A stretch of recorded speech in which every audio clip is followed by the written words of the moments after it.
दोस्तों नमस्कार, मेरे चैनल एडुकेशन फार्मर्स में आपका स्वागत है। आज हम लोग जानने वाले हैं कि फूल गोभी की सफल एवं उन्नतशील खेती कैसे की जाती है। इस वीडियो में A to Z जानकारी आपको आज मिलने वाली है।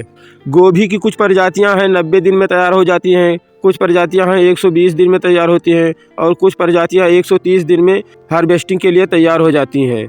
इनमें से कुछ मुख्य प्रजातियाँ हैं, उनको आप अपने नज़दीकी स्टोर से खरीद सकते हैं।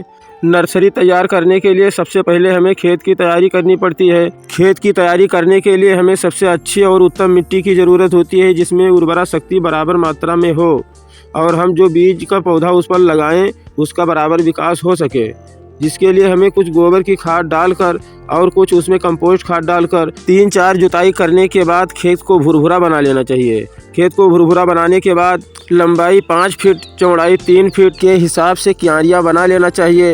एक क्यारी में 250 gram diammonium phosphate, 100 gram nitrogen और 100 ग्राम पोटास डालकर मिट्टी को फिर पूरी तरह से अच्छी तरह से मिलाकर तैयार कर लेना चाहिए।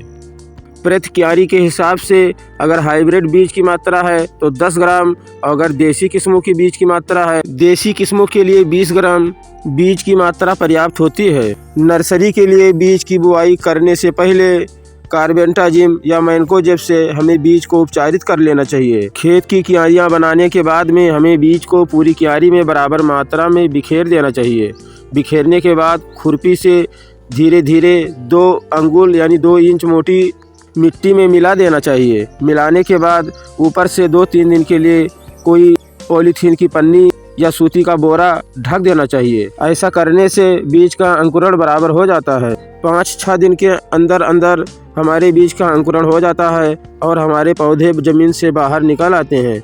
बाहर निकलने पर किसी टंकी द्वारा पानी डालना चाहिए। टंकी में पानी भरने के बाद स्प्रे जैसे करते हैं खेत में, ठीक उसी प्रकार हमें नर्सरी में 2-3 दिन के अंतर पर पानी डालते रहना चाहिए। जब हमारी नर्सरी 8 दिन की हो जाए तो हमें मैंकोजेब कार्बेंटाजिम का 15 लीटर पानी में 20 ग्राम पाउडर मिलाकर हर 3-4 दिन के अंतराल पर छिड़काव करते रहना चाहिए।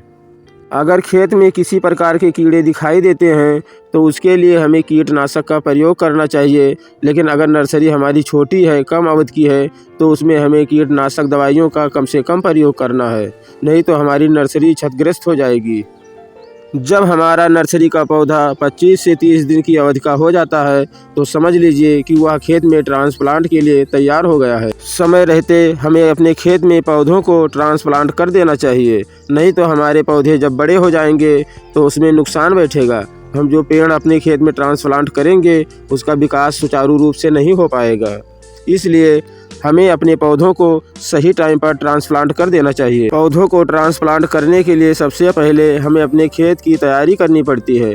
खेत की तैयारी करने के लिए सबसे पहले हमें मिट्टी पलटने वाले हल से जुताई करके 2-3 बार रोटावेटर से जुताई करने के बाद खेत को समतल तैयार कर लेना चाहिए।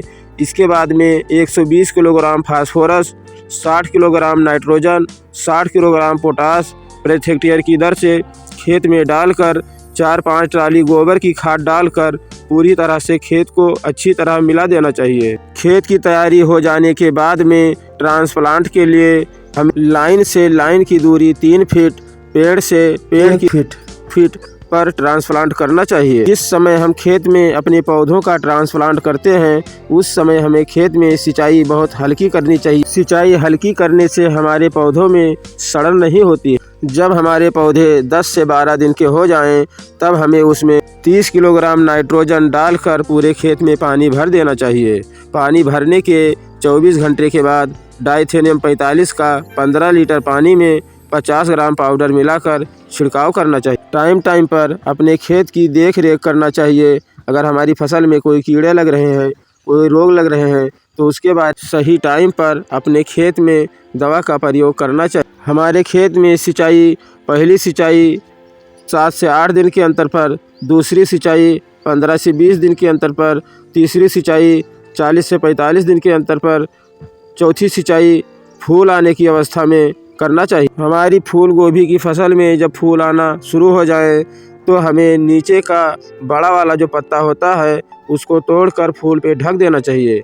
ऐसा करने से हमारे फूल गोभी की जो क्वालिटी है वो बहुत अच्छी रहती है और फूल हमेशा एकदम सफ़ेद रहते हैं, जो मार्केट में जाने पर अच्छा भाव में बिकते हैं। जो किसान भाई फूल गोभी की खेती करना चाहते हैं वे कर सकते हैं। जब हमारी फूल गोभी हार्वेस्टिंग के लिए तैयार हो जाए, जो फूल हार्वेस्टिंग के लिए तैयार हो गए हैं उन्हें हमें काट कर निकालते रहना चाहिए। ऐसा करने से हमारे फूल गोभी के फूल जो हैं वो ख़राब नहीं होने पाते हैं और हमें टाइम पर अच्छा फूल और सुंदर फूल मिल जाता है। ऐसा करने से हमारी फूल गोभी की जो बिक्री है वो अच्छी होती है और हमें अच्छा इनकम मिल पाता है। जो किसान भाई फूल गोभी की खेती करना चाहते हैं वे कर सकते हैं। आपसे मेरा एक रिक्वेस्ट है कि मेरा सपोर्ट ज़रूर करें, मेरे चैनल को सब्सक्राइब करें। मिलते हैं अगले वीडियो में, तब तक के लिए नमस्कार। जय जवान, जय किसान, जय हिंद, जय भारत।